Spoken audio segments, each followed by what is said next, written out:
घर में इस वक्त लगभग 4 से 5 लाख कैश पड़े होंगे। मगर क्या हुआ, तुम्हें कितने चाहिए? अंजलि मामी ने कुछ सोचने के बाद किशन मामा से कहा, मुझे कम से कम 8 लाख चाहिए। 8 लाख कैश? मगर इतने सारे रुपए तुम्हें क्यों चाहिए, और वो भी अचानक? क्या बात है अंजलि, मुझे बताओ। नहीं नहीं, कुछ नहीं। ये कहते हुए अंजलि मामी वहां से चली गईं। पीछे खड़ी अनिका की बात सुनकर अंजलि मामी ने सारे गहनों को फिर से अलमारी में रखते हुए अनिका से कहा, अरे बेटा, ये तो काफी वक्त हो गया था, मैंने अपनी अलमारी अरेंज नहीं की थी, इसलिए सोचा कि आज एक बार अलमारी को फिर से ठीक से अरेंज कर लूं। मामी, आपको पैसों की जरूरत है? अनिका के मुंह से ये बात सुनते ही अंजलि मामी हैरान होकर अनिका की आंखों में देखने लगी। कुछ देर एक दूसरे को देखने के बाद अनिका ने अपनी पर्स से एक एटीएम बैंक कार्ड निकाला और अंजलि मामी के सामने बिस्तर पर रखते हुए कहा, ये लीजिए मामी, आपको जितनी जरूरत हो इस कार्ड से निकलवा लीजिएगा। अनिका के इस जेस्चर को देखते ही अंजलि मामी की आंखें भर आईं। अंजलि मामी ने वो कार्ड अनिका के हाथों में फिर से रखते हुए कहा, तुम हमारी बच्ची हो, मैं तुम्हारे पैसे कैसे ले सकती हूँ? मामी, आप चिंता न कीजिए, इसके अलावा भी मेरे पास कुछ और रुपए पड़े हैं, आप इस बैंक के सारे रुपए यूज कर सकती हैं, कोई प्रॉब्लम नहीं होगी।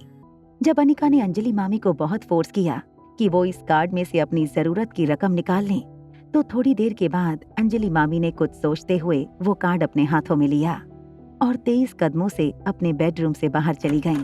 जैसे ही अंजलि मामी नीचे हॉल में पहुंची, उन्होंने देखा कि मीनाक्षी तिल मिलाकर बंगले के अंदर आ रही थी। घर के अंदर आते ही मीनाक्षी ने अंजलि मामी से पूछा, क्या तुमने वो पैसे रेडी रखे हैं? अंजलि मामी ने अपने हाथों का बैंक कार्ड मीनाक्षी को दिखाते हुए कहा, हाँ, इस कार्ड से हम पैसे निकाल लेते हैं, तकरीबन 5-6 लाख। Are you serious? क्या तुम मुझसे मजाक कर रही हो? तुम्हारे भाई ने मुझसे कहा कि तुम इस वक्त काफी मुश्किलों से गुजर रही हो और तुम्हारा भाई तुम्हें इस हालत में देख नहीं सकता, ये तो तुम जानती हो। इसलिए पीयूष ने सोचा कि हम जिन बड़े बड़े प्रोजेक्ट में इन्वेस्ट करके पैसा कमाते हैं, हमारे साथ साथ तुम भी उन प्रोजेक्ट में इन्वेस्ट करके थोड़ी बहुत पॉकेट मनी निकाल लो। मगर पॉकेट मनी निकलने का ये मतलब नहीं कि तुम हमारे मुंह पर इस तरह से चिल्लर फेंको। इतने रुपए में तो आजकल एक अच्छी हैंडबैग भी नहीं आती। लगभग गिड़गिड़ाती हुई आवाज में अंजलि मामी ने मीनाक्षी से कहा, मीनाक्षी, तुम तो जानती हो हमारी फैमिली सिचुएशन के बारे में। हम सब इस वक्त सिर्फ और सिर्फ अमृत टैबलेट के बाजार में आने का इंतजार कर रहे हैं। हमारा सारा पैसा वर्किंग कैपिटल में लग गया है। अमृत टैबलेट बनाने के लिए जो कैपिटल इन्वेस्टमेंट चाहिए, उसी में हमारा सारा पैसा लग गया है। अब जब तक वो दवाई मार्केट में नहीं आती और हमारी कमाई शुरू नहीं होती, तब तक के लिए बस मुझे थोड़ा सा सहारा चाहिए। इसीलिए मैंने सोचा कि थोड़ा बहुत इन्वेस्टमेंट करके अगर मैं पैसे कमा सकूं, तो आने वाले कुछ दिनों के लिए मुझे वो पैसे काम आ जाएंगे। इस घर को अगर तुम गिरवी रख देती हो तो अच्छी खासी रकम तुम्हें मिल सकती है, कम से कम 5 करोड़ रुपए। अब सोचो, 5-6 करोड़ का इन्वेस्टमेंट करोगी तो रिटर्न्स भी ज्यादा मिलेंगे और उन रिटर्न से तुम अपनी फैमिली का ख्याल भी रख पाओगी। मैं बस इसलिए इन्वेस्ट करना चाहती हूँ ताकि मैं थोड़ी साइड इनकम खड़ी कर सकूँ अपने परिवार के लिए। उसके लिए घर गिरवी रखना मुझे ठीक नहीं लग रहा है। अगर तुम 3 करोड़ रुपए इन्वेस्ट करती हो तो कम से कम प्रॉफिट में तुम्हें 1 से 1.5 करोड़ रुपए मिलेंगे। मगर तुम हमें क्या ऑफर करना चाहती हो? 6-7 लाख रुपए? ये हमारे लिए कितनी शर्म की बात होगी, कभी सोचा है तुमने? या फिर तुम चाहती हो कि हमारे खानदान की नाक हमारे क्लाइंट के सामने कट जाए? एक बात तुम भी कान खोल कर सुन लो, अगर तुम्हें हमारे साथ इन्वेस्टमेंट करना है तो कम से कम 1 करोड़ रुपए का इन्वेस्टमेंट करना होगा, वरना भूल जाओ। अगर ये बात है तो फिर रहने दो, मुझे नहीं करना इन्वेस्टमेंट। जरा देखो अपनी तरफ, तुम रायचंद परिवार का एक हिस्सा थी। मुझे पता है कि तुम्हें बचपन से ही पैसे में रहने का बड़ा शौक था, मगर आज मल्होत्रा खानदान की ये हालत देखकर हमें तो तुम पर तरस आता है। चलो ठीक है, तुम्हारी हैसियत के मुताबिक ही सही, हमें तो तुम्हारी मदद करनी है। कुछ और पैसे मैं अपनी तरफ से जोड़कर तुम्हारे लिए इन्वेस्ट कर दूंगी।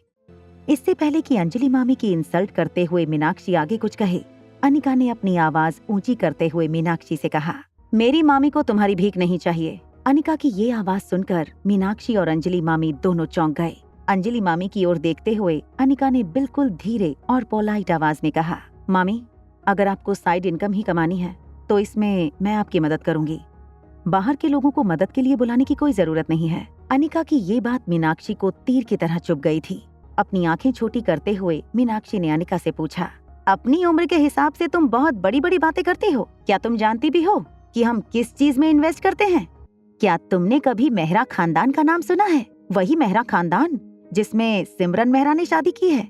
मारवा परिवार ने जब रियल एस्टेट बिजनेस में अपना कदम रखा तो उनके साथ साथ मेहरा खानदान भी उनके कंधे से कंधा मिलाकर अपना बिजनेस रियल एस्टेट में बढ़ाने लगे। अब मेहरा खानदान ने दिल्ली से 50 किलोमीटर दूर एक बहुत बड़ा प्लॉट खरीदा है और हमारे साथ कई ऊंचे खानदान के लोग मेहरा खानदान की इस प्रॉपर्टी प्रोजेक्ट में इन्वेस्ट करने वाले हैं। और ये बात तो सभी जानते हैं कि बस कुछ ही वक्त में उनके इन्वेस्ट किए हुए पैसे कम से कम 4 गुना हो जाएंगे। हमारी इन्वेस्टमेंट की रकम पूरे 25 करोड़ है और तुम चाहती हो कि तुम्हारे ये 7-8 लाख लेकर हम मिस्टर मेहरा से कहें कि वो ये पैसे लेकर तुम्हारी मदद करें, तुम्हें कुछ पैसे कमा कर दें। मीनाक्षी की ये बात सुनते ही डरी हुई अंजलि मामी तुरंत मीनाक्षी के पास गयी और उससे कहने लगी, देखो मेरे पास ये 2 कार्ड हैं। इन 2 कार्ड में से अगर 15-20 लाख भी निकलते हैं तो प्लीज क्या तुम इन पैसों को उस प्रोजेक्ट में लगाकर हमारी कुछ मदद कर सकती हो। मीनाक्षी ने अपनी नजरें नीचे करके उन दोनों कार्ड की ओर देखा और फिर अंजलि मामी से कहा, अब तुम्हारे भाई ने तुम्हारी मदद करने का फैसला कर ही लिया है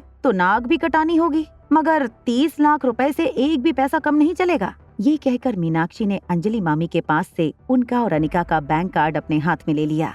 तभी अचानक अनिका ने दोनों कार्ड मीनाक्षी के हाथ से छीन लिए। अनिका के इस बर्ताव पर गुस्सा होकर मीनाक्षी तिल मिलाकर अनिका की ओर देखने लगी। आगे की कहानी जानने के लिए देखें अगला एपिसोड सिर्फ पॉकेट एफएम के YouTube चैनल पर। और एक लड़की को देखा तो के सारे एपिसोड को सुनने के लिए डिस्क्रिप्शन में दी गई लिंक से डाउनलोड करें पॉकेट एफएम ऐप।